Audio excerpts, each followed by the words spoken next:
Hi, I'm Ruby from Taiwan. Today's discussion is about ethical and unethical food. We invite Mr. Gordon Yu to talk about this topic from environment point of view, and Master Tejawaro, or in short, Master Teja, from religious perspective. So I would like to shortly introduce myself. I live in Taiwan. I work as an interpreter. Throughout my working experience, I have a chance to interact with many great masters, teachers, professionals in different fields, including lifestyle choices, spirituality, health, and the environmentals.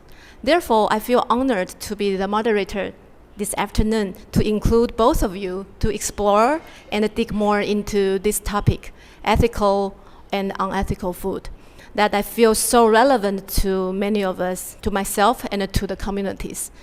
So I would like to introduce Master Teja first. Master Teja is from Malaysia, who now lives in Taiwan, Kaohsiung, Taiwan, who has completed his bachelor degree in anthropology in the States. And his master is in yoga, psychology, and management, and PhD in yoga, Buddhism, and both degrees are from India. And Mr. Gordon Yu, who currently lives in Taiwan, he used to live in the United States for 2 decades, mainly in semiconductor industry. He is now an environmentalist engaging in the development of sustainability. So without further ado, I think I will start with the first questions. But before that, I think to all of you, you will agree this year, the year of 2020, is actually we all experience a crucial and critical period of pandemic. We feel it's a good timing to reflect and discuss about our daily food choices. What is right and what is wrong? How about from ethical point of view? So what is ethical, what is unethical? Who decides, or what is the terminator, or what is the terminant? How about we know, how much do we know about the current food imbalance or even shortage state? And what is the sustainable solution? And this highlight, I hope we all can brainstorm a little bit within and after this session. So my questions, Mr. Gordon Yu, what does ethical food mean to you? Hi, this is Gordon Yu. My idea of ethical food, the number one is do not harm yourself. Number two, do not harm others. And number three, do not harm the environment. As long as you can eat such food belong to these three categories, I think it's ethical food. Good. Very clear. Thank you, Mr. Gordon Yu. How about Master Teja? What's from your point of view? What's your definition of ethical food? My definition of ethical food is a creature which has a feeling, which is called sentient being. Any creatures living on this earth which has a brain, nervous system, organs, and feelings, which has a parents and living in a community, and afraid to die, which willing to live. And when we take their life without their, how to call that, their consent, yeah, right, thank you. Yeah, without their consent, or without, there's another word, permission, yes, this is the word I was looking for. Without their permission, that is called unethical. So whatever action we do with thought, speech, and action, which is harmful for them and to the nature as well, that is unethical. Thank you. It also struck me just now that both of you talking about harm or damage from different point of view, but you both share the common value that if you don't want to be caged, how come you cage the other beings? Thank you very much for both of you. My next question is about how about land animals? Because as we categorize animals, and many of us define the animals as meat, pork, or lamb. If there's a dictionary in a wall, how would define like meat, an animal who doesn't want to be killed, but they are still killed served as food. So how do you relate it to our topic today? Maybe I also start from Mr. Gordon Yu, please. Yes, land animal, actually eating them is harm yourself. The United Nations already mentioned very clearly that the red meat is a carcinogen of cancer. In that case, if you eat more land animal meat, you are harming yourself. And not only that, because of current factory farming, there are a lot of hormones, antibiotics, or even pus from inflammation. So if you are eating them, you are hurting really yourself. So in that case, certainly you will harm them. Certainly you will harm for the environment because of animal culture, agriculture consists of 51% of the Earth's carbon emission. So it's harmful to the environment. So in that case, land animal definitely is not an ethical food. Thank you for your insightful sharing, especially from statistical and a scientific point of view. But how about Master Teja? What do you think from your point of view, from ethical point of view? What do you think about the land animal? How can them be treated? Thank you. It's a very good question. So, from my view, it doesn't matter it's land animals or living beings or on the ocean or which is flying, but the sentient being is sentient beings. So when we consume them, when we eat them, when we eat their fleshes, it's not good for our health. I totally agree with Mr. Gordon that according to religious view, fleshes has less prana. We call in religious point of view prana, which is we can call it chi in Chinese, and the prana is very less in fleshes, in meat, and in the plant it has lots of pranas, and that is first point. The second point is fleshes or the meats has lots of viruses, germs, and bacteria. So those kind of bacteria or the viruses is our human body doesn't adapt very well. And plants, of course, has some bacteria, germs, and as well. But our body, human body, could accept that. So from this point of view, I would say that human being, we should avoid those kind of food, because if we want to live for longer life, or then we should eat food which has lots of prana. There is one more point which is we called guna, and the nature, which is sattvic food, rajasic food, tamasic food. This is a religious word. Tamasic food, which is lethargic food. So when you consume lots of meat, or meat, it doesn't mean a lot. So it slows down you mentally and physically. So it has less helpful, especially for your digestive system. It takes long digestion, and then it's harmful for your body for long term. So, and then it gives a lot of diseases. So that's the main cause. So better avoid unethical food. Thank you.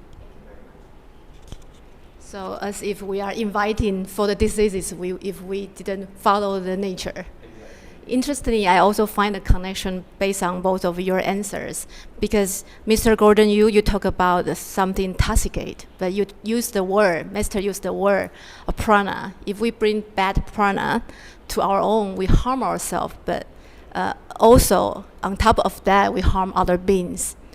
So, Mr. Teja, since you are a monk, so would you mind I start from you for the next questions?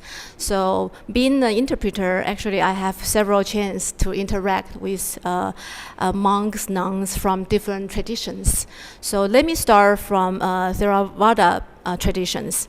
From my own experience and sharing the conversation with them, many of them are still nowadays non-vegetarian diet they are adapting. So what's your point of view? What is there any conflict or any sustainable reason that they are having non-vegetarian diet choices? This is a perfect question, and thank you for raising these questions, Ruby. Those days, according to the Buddha, a monk, so a wandering monk. We call monks are called wandering monks. So wandering means they live in forests. They travel around. They don't have temples. They don't live in one place except raining season. So raining season in India, like almost 3 months. So they stay in one place and then they practice in one place. So those days when monks travel around, so they begging for the food, whatever food they receive from the people, from the public, from the society, they just eat what they get. And Buddha mentioned that if a monk, if he wants to live as a vegetarian, most welcome. If a monk couldn't be a vegetarian, whatever food they receive, they just eat what they receive. So this is a main teaching of the Buddha, and very balanced way, So Buddha give lots of freedom for the monks to live. Of course, when we eat the food, we don't enjoy the food. Once you enjoy the food, it's totally wrong in Buddhist system. So we don't enjoy. We don't enjoy. We don't eat for enjoyment. We just eat for sustain our life. So and then we practice. But nowadays, it's totally different. Nowadays completely is different. It's 21st century and monks are living in the temples, and I'm living in this temple for many years, and nowadays it's totally different. Now hardly you find wandering monks. Of course there are wandering monks, but very less. According to the Buddha's teaching, the first I would call the rules, the first precepts, which is Panatipata Veramani Sikkhapadam Samadhiyami, is a beautiful word which Buddha said, and I could feel his compassion. So stay away from harming every living beings, every sentient beings, every living beings, whatever living beings on this earth, we have to stay not harming them. Not harming, it's not about killing them, not harming. So, but nowadays, as a Buddhist monk, I'm very sorry to say that in Thailand, in Tejawaro countries, in Thailand, Sri Lanka, Burma, Cambodia, and Laos, this is almost all Theravada countries, and I'm really, because I'm part of the community, and it became a tradition. Like, because Buddhism left India for many years. So when Buddhism left India for many years to other countries, so it becomes their country's food experience. So nowadays monks are eating lots of unethical food and non-vegetarian. Of course, the devotees are providing them food, but when I was in Thailand, and I was a vegetarian, and my master in Thailand are not vegetarian, my community are not vegetarian. I was so surprised, and if you give permission, I could say a small story. Yeah, thank you. So I was a vegetarian, and then when I became a monk, and the first day, lots of food and everything is non-vegetarian, And then I have a Thailand mom, godmom, and then she made me a vegetarian food, and I want to eat my food, and the monks beside me, they told me you shouldn't attach with vegetarian food. So when attachment brings ignorance, so attachment brings samsara, so you shouldn't be attached with vegetarian, you should eat whatever it was given.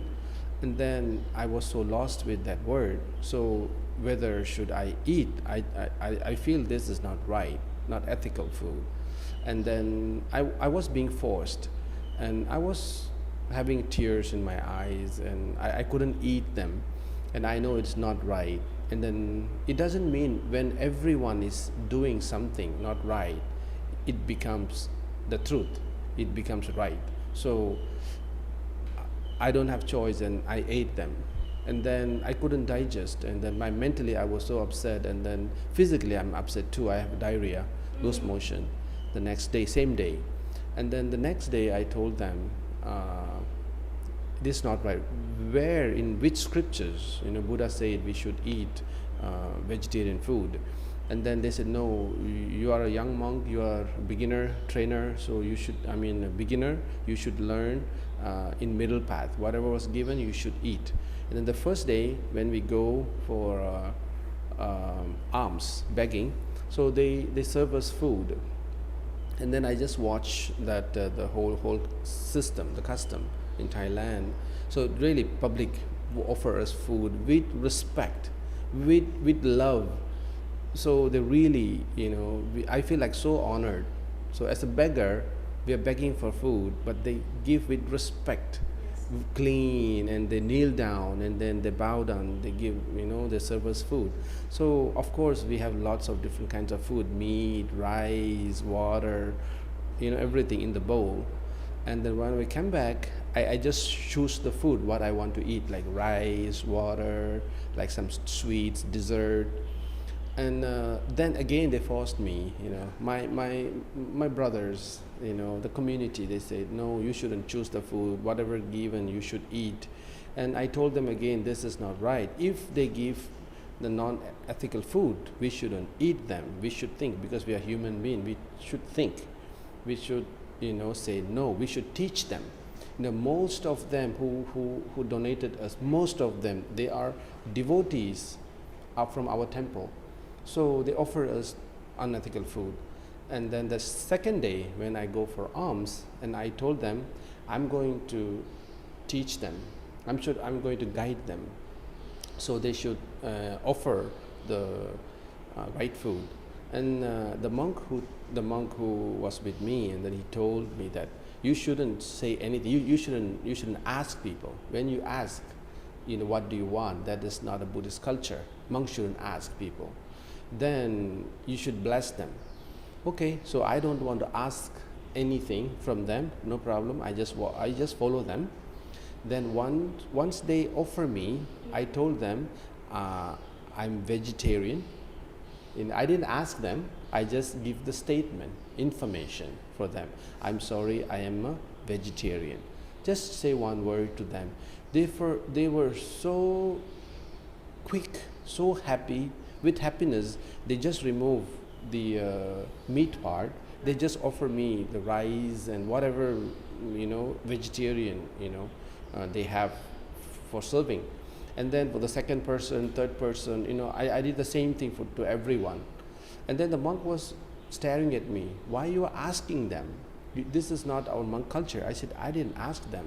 I just informed them that I am a vegetarian, because Buddha gave us choice. If you want to become vegetarian, you could be vegetarian. Buddha gave us choice. So I told them, then he couldn't argue with me. So I was really having a little hard time for the first day, the second day, for the third day, because less food, I didn't have much choices. But the next following day, the third day, the fourth day, and the people were searching for me. Where is the monk? They call me black monk. Where is the black monk? And he's a vegetarian monk. And then they buy vegetarian, some people cook vegetarian food. They were searching me on the road. And then from the fourth day until today, whenever I go to Thailand, I don't have problem with the vegetarian food. So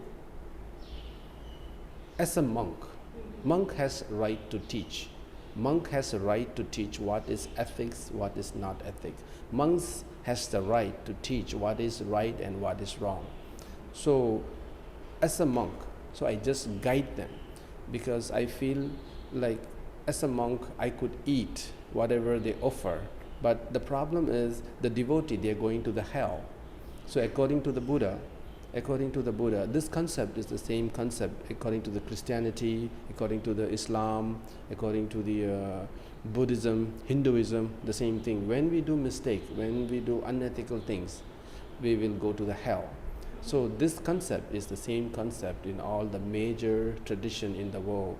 So devotee going to the hell and I'm going to heaven, that doesn't make sense to me. So as a monk, I should help the community. I should help them. So I try to save them.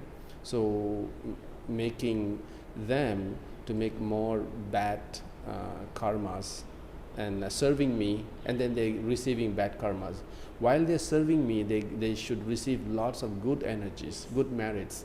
So this is how I found in a Theravada culture that we should teach, we should guide. Not only, of course, usually we always give the 5 precepts.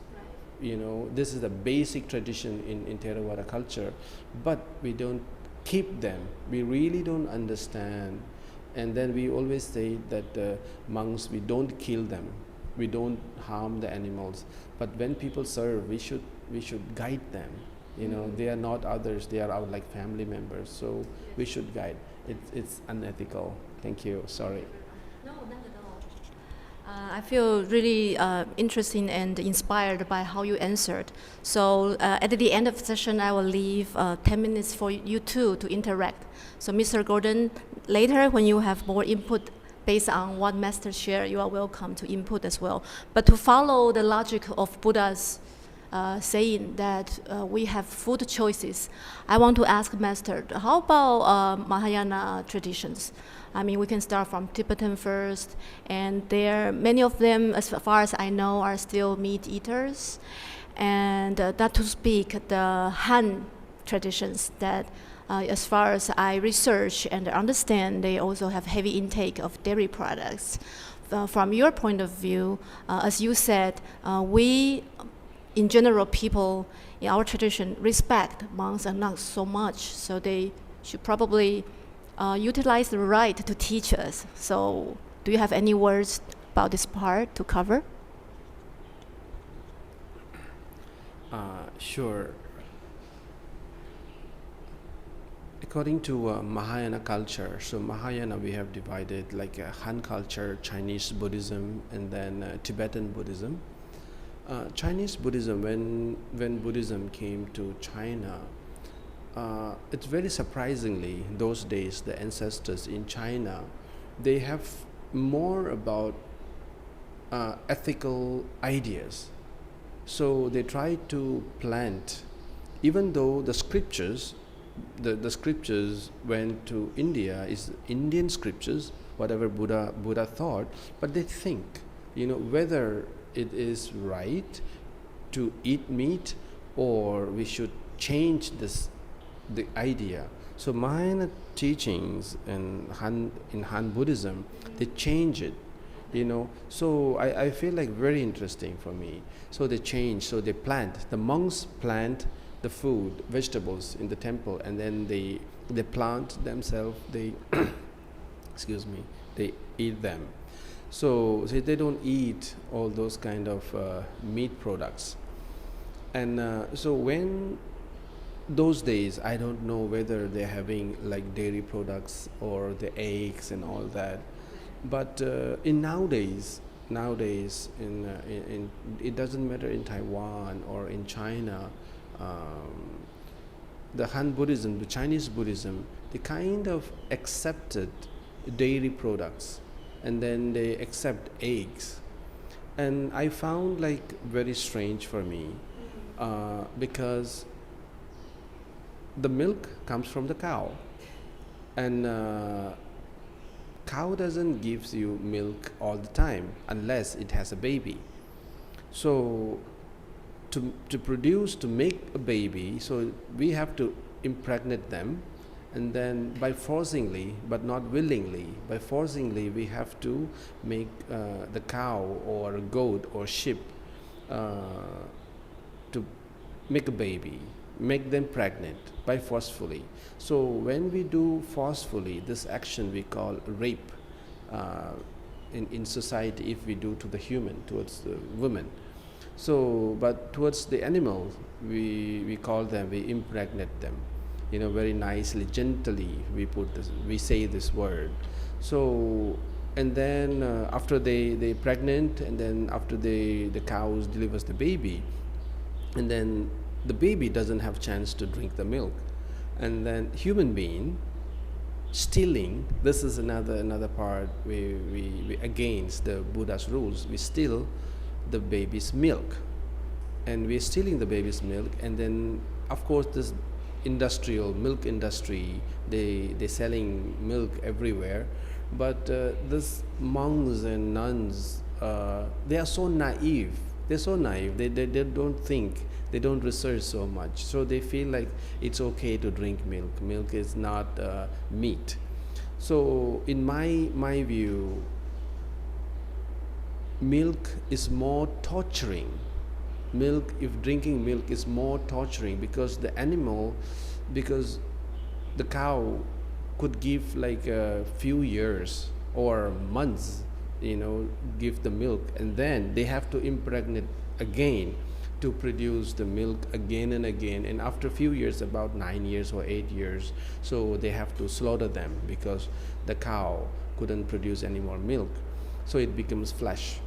So all this they don't think, they don't think, so they just drink milk as a casual, just like water. Eggs are the same thing, exactly the same. It's a baby from the chicken, and then human, we put those chickens or ducks and turkey in the cage, and we inject them. Nowadays we have injections. They don't know that they're going to give eggs. So they forcefully, within 2 weeks, usually for a chicken it takes 2 months to grow. So within 2 weeks, with those kind of injections, the chicken grows so fast, unnaturally, and then they make them to give eggs and again until the chicken can't move. So all the chickens, all the cows are female. It's not a male. So they torture the females until they are useless, and then we slaughter them. So I feel like this kind of things, the Han Buddhism, Chinese Buddhism, they has to think. Even though I could talk about past days, but nowadays I think we have lots of information. We have internets, and then we could search a lot of informations. And this is unethical. Nowadays it's completely unethical. But in India, those days, they say the milk is ethical because they take care of the cow nicely, respectfully.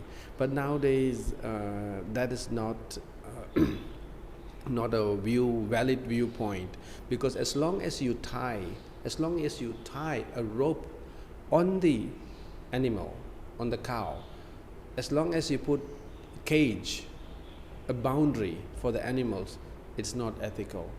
It's not totally not ethical. And then we use them, and then we're milking them until the cow couldn't milk, and then we sell them. Nowadays, people want to drink milk, but they don't want to take care of the cow. Just like our parents. The parents are useful as long as they could take care of us, and then when they get old, and then we send them to the old folks' home or we slaughter them. So this is Han Buddhism, Chinese Buddhism has to reconsider about Tibetan Buddhism. So this becomes a culture, because those days Tibetan Buddhism in high mountain, because the ground is all a stone, so they can't plant lots of vegetables, and so they has to depend on the bulls, the meat. I could, in some part, I could agree, because this is survival. Human being has to survive. They make a choice to eat meat. But nowadays, monks are like Buddhism, like Tibetan Buddhism came to India, and then lots of monks, Tibetan monks, are living in overseas. But when they still keep on eating the meat, that is, I feel like, it's super unethical. It's not unethical. I'm sorry to say that. It's a super unethical, because you don't have a choice, but now you have a choice. So according to the Mahayana text, like Leng Yan Jing, and then yes, Leng Yan Jing, and lot of I don't remember all those sutras right now. I could give you later. It's talk about completely veganism, and I was so surprised. Not even milk, it's talk about veganism, and I was so surprised why Mahayana Buddhism they still consume the animal products, and I still don't understand. So we should reconsider about them. Yeah, thank you.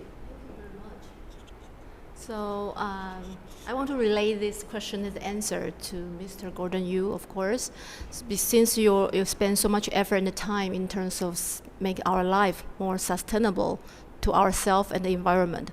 I want to start with dairy product that Mr. just mentioned. What's your input and insight that you can share with us?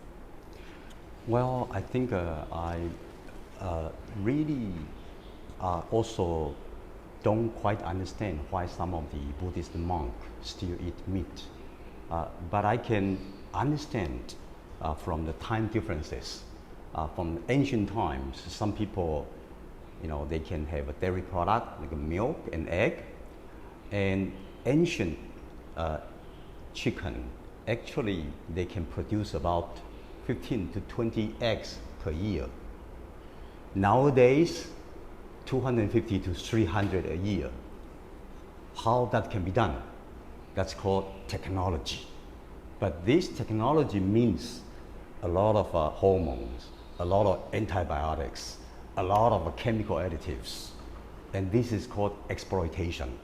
Because of those chicks cannot stand with this unlimited type of exploitation. Okay? So with ancient times, less exploitation, we can understand. We cannot say totally unethical. But nowadays, this is unethical behavior toward them. But not only this unethical behavior toward them, but because of they want to have maximize their yield, means they want to catch more animals in the unit space. So they have to de-beak the chicks, means cut off their mouths right away. Okay, that's brutality, and they do this for every chicks. And this is certainly non-ethical. Okay, so when you do this chickens with this type of brutality, and even more, when you have a male chicks just get birth, and because it's useless, you cannot get egg, so they just grounded to death right away. So in this case, it's really, really tremendous harm to the chickens, to the animals. And this kind of harm will come back to us. Because when we consume them, we consume a lot of hormones, antibiotics, and the parts from inflammation. And all this will harm us. So you can see not only high cholesterol level, which is harmful to our body, those chicken consist of harmful diseases to human, and so are fish. Like some of the people say, when you consume fish, it's less harmful because it's not red meat. But fish consists of a lot of heavy metal, okay? And especially in the ocean right now, they have more plastic in their body than 1,000 years ago. It's more and more harmful to our body, okay? Look at the result. Eskimos, their main diet is fish, animal fat. Their average lifespan less than 28 years old. That's a result. Okay, so actually eating animal, dairy product, egg product is really, really harmful to our health. Dr. Colin Campbell once said, the cow's milk contains a lot of casein. Casein is the milk protein. And milk protein, yes, a lot of protein, but difficult to digest by human body. That's one thing. The second, it consists a lot of carcinogens, which means it causing cancer. So you can see for those drinking more milk nations like in the US, the cancer rate is higher. The osteoporosis is higher. So right now we mistreat animal and then we mistreat us unknowingly. So we need to get the wisdom, to get to know the know-how in order to not harm us, not harm the animal, and eventually less harmful to the environment. Thank you. Mr. Gordon, you actually respond to my next questions about nutrition and nutrient. You give us pretty complete answers. So do you think that replacement is already popular enough on the market? People who choose not to have milk or egg, do you think the supply are available enough on the market now? What do you think? Yes, actually the alternative for milk and alternative for egg, all the nutrients is already available in the plants. Or for any plant, you can find a better nutrition in terms of protein, in terms of other nutritions is better than milk and egg, without the harmful chemicals and harmful like cholesterol. But some people say, no. I still remember that I'm so content when eating meat.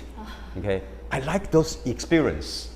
Nowadays, yes, you can still enjoy the same taste by using plant-based meat or plant-based egg. It's available now. It's not so saying that this is the best for everybody, but actually for the meat eater, for those non-ethical food eater want to transform to ethical, there are certain paths. And now technology will make it more and more available. Choices are ours. And we need to understand the wisdom, the choices, which one is ethical, which one is non-ethical, the most important. But by the modern technology, if we use carefully, then we do not miss too much about those good days of meat eaters. So in that case, we will making peaceful with ourselves, making peaceful with animals and with the environment. Thank you very much. Thank you. You somehow complete the missing part of my questions. So before we have short interaction for 10-15 minutes, that both of you can feel free to raise questions to each other. I would like to invite you to have somehow conclusive answer or insightful input to our audience today. To be short, can we live more ethically, especially when it relates to our food choices? I would like to start with Mr. Tejawaro.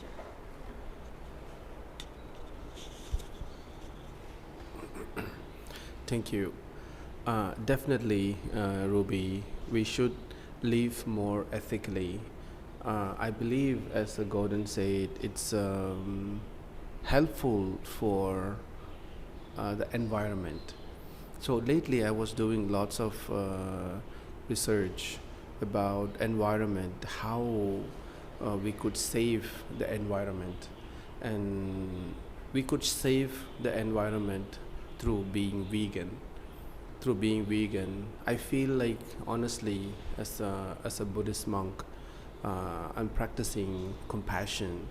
And before I was practicing, I know the word compassion. I personally thought that I know the word and I'm practicing. But honestly, after being vegan, and I really understood the word compassion, what Buddha mean the word compassion, why he put the first word non-harming any living beings first. So that is for environment, definitely for environment, because we are living in this nature, we have to go with the nature.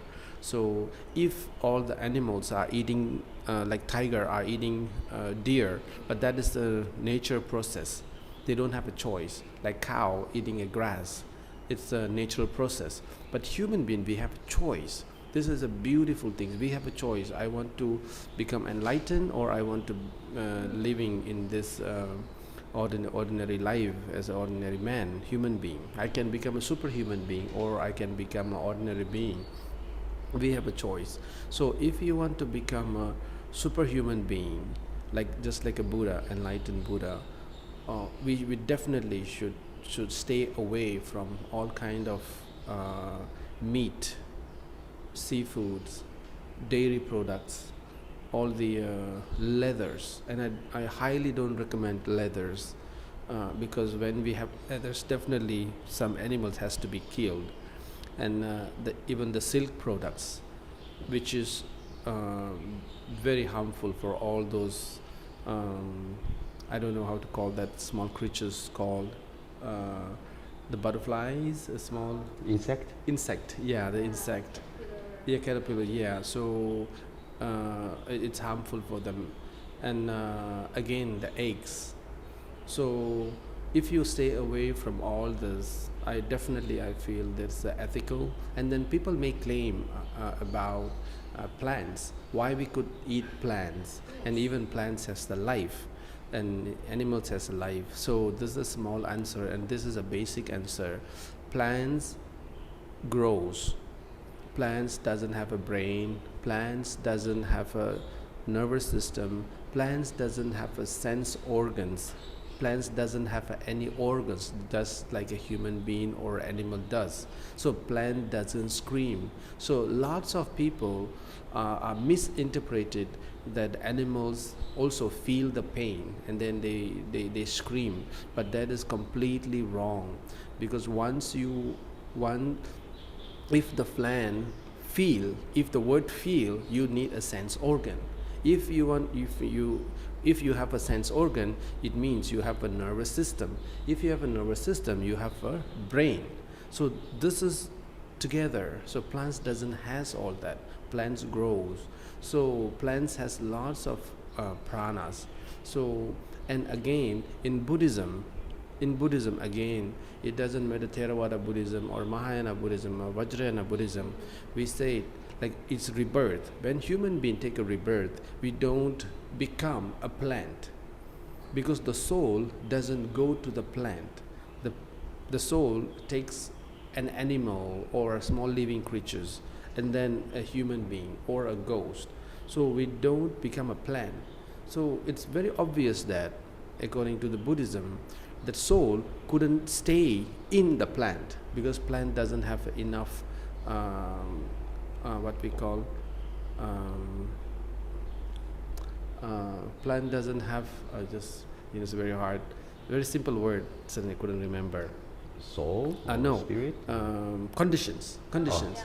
Plants doesn't have the conditions for the soul goes inside. And some people may claim that the plants have soul because it's their own perspective. So according to the science, there is not even one scientific peered view that scientist says that plants has a feeling. They did some researches, but no one, even any scientist till today has mentioned that plants feels. Plants react, but plants doesn't respond. This is two different words. So all the animals, human being, we respond and then we react, but plants only react, they don't respond. So according to that, we human being, it doesn't matter if you want to become a superhuman being or ordinary human being, the basic thing is ethical thing is to protect the living system the nature. It doesn't matter what we should protect, and then we have to have a long think, not like a short thinking. Until now, we need to think about our future generations to protect the earth. This is our responsibility. Thank you. Thank you, Master. You give us a very insightful and a significant sharing.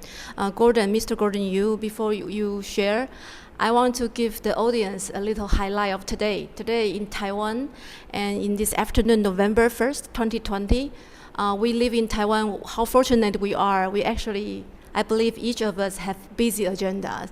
But as far as I believe, and I do the research, United Nations also covered that now we are experiencing the food shortage, maybe even more severe in the future. So, Mr. Gordon Yu, from your expertise, can you share with us something to start from this piece of information?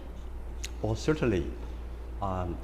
Currently, climate change is a big issue all over the world. Every government are trying to find a way, but they neglect animal agriculture.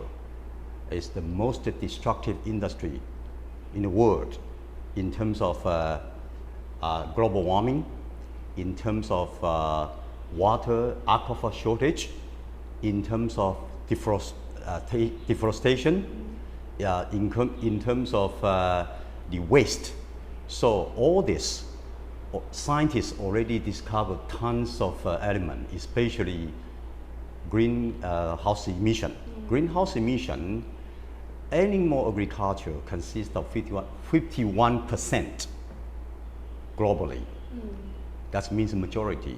If we don't tackle this problem by just looking at transportation or utility alone, we cannot be sustainable. Why is it? Because of a lot of government, they don't want to look at the real effect of greenhouse emission effect, especially methane, which is much more detrimental than carbon dioxide. So, by reducing the animal agriculture is the most important to reduce global warming. How to do that? When Master Tejawaro mentioned about we have choice for our food. Yes, not only we have a choice for our food, but what's that significance or symbol? That means every consumer as we are, every monks as we are, we also have the right to vote using our wallet, using our money to buy what kind of food. This will convey the message to the producer. If none of us want to buy later, there's no later industry. If enough people, we don't eat meat, dairy product and egg, there's no such industry. So it's important. We cannot just blame the government. We need to look at ourselves and look at to see, can we mobilize the grassroots, the movement to say this is something we can do. Not only we can do that 3 choices for our meals a day, but also convey the message to say we want to vote for reduced global warming. We want to vote for reduced cruelty to the animal. We want to vote to reduce the harm to us. So in that case, without meat, dairy, and egg, it's really, really the ethical food for today. Thank you, Mr. Gordon. Because of time constraint, I would like to invite you, both of you, to share or ask each other questions or feedback to any of your answers. So the aim is that be able to make a sustainable way of living from practical point of view, environmental point of view, and from spiritual point of view. Yeah, each of you. Who wants to start first? And I would like to understand more from Mr. Gordon that how the meat industry affect the nature, and why the nature, like, of course, I understood lots of pollutions, and it's happening everywhere, But of course, through different kinds of industry, the pollution is happening. And I have heard that why in the future, I heard like lots of people will become more hunger than today, and then we should become a vegan. Vegan could save many people getting more food, and less vegan and then getting more less food. And could you elaborate that? Could you help me to understand? Oh, certainly. Yeah. Actually, our food system today, by eating meat, is a very inefficient system because of the cattle, for example, or whatever animals. They need to eat a huge number of grains in order to produce a pound of meat. This is very inefficient. We are facing the resource limited because today there are 7 billion people on earth. 1 billion people are suffering hunger. Another 1 billion people are suffering osteoporosis, too fat. Okay? Why is that wrong food system harm themselves and harm themselves, both of them? When the next few years, when we reach 10 billion people, where are food sources? There are many incidents in the history, people are raising the wars because of no water or no food, which is likely to happen because of no food. So, solution is to reduce the inefficiency of the meat, dairy, and egg industry. The meat and dairy industry, they're causing at least 20 times inefficiency in terms of land use, in terms of the water use is about 90%, okay, and also produce these greenhouse emission gases. So that's what I mean. The animal agriculture is the most destructive industry on earth. It's not only harming our life, but also the environment. So we need to facing this by really reducing the meat consumption, by adopting the vegan lifestyle, and in that case, we can feed ourselves. By using vegan lifestyle, the earth can feed for at least 20 billion people. But now we only have 7, we cannot feed ourselves. So we are not really food shortage. We are too much greedy. We are greedy as to we have a food shortage today.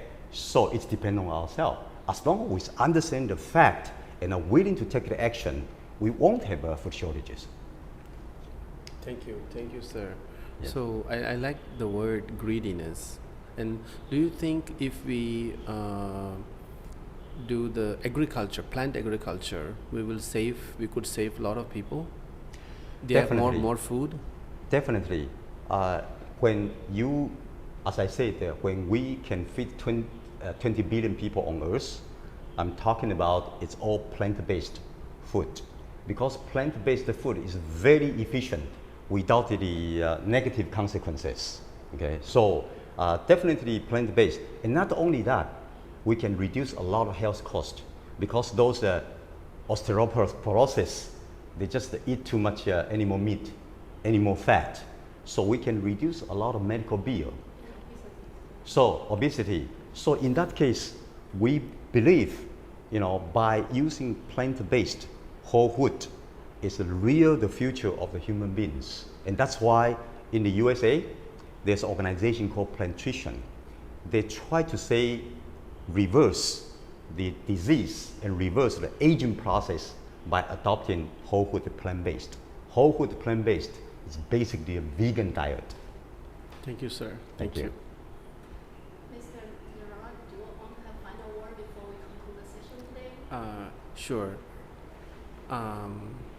I would like to share this message to all the Buddhist friends, Buddhist monks, Buddhist followers. Whenever we offer the food to the monks, any monks, because of you are serving the unethical food, which is meat or seafood or dairy products or the eggs, which is harmful. When we harm them, then you will get this kind of food. And when you offer to the monks, it doesn't reduce your karma. It doesn't reduce your karma by offering. So remember, because you are offering to the Buddhist monk a non-vegetarian food, they has to eat those unethical food, and then you are making karma for yourself, and then you are harming another monk as well. So my humble request and my humble advice is, whenever we offer food to a Buddhist monk, kindly serve a vegan food, which is no any animal product related food. So that is completely plant-based food. And thank you so much. Thank you, Ruby. Thank you, Gordon. Thank you, Master. Thank you, Ruby. I want to especially thank you for both of you, Mr. Gordon, Ms. Master. So from practical point of view and the spiritual point of view, today we are nourished so much. So please look forward to our next episode. Thank you very much. Have a good night, good evening.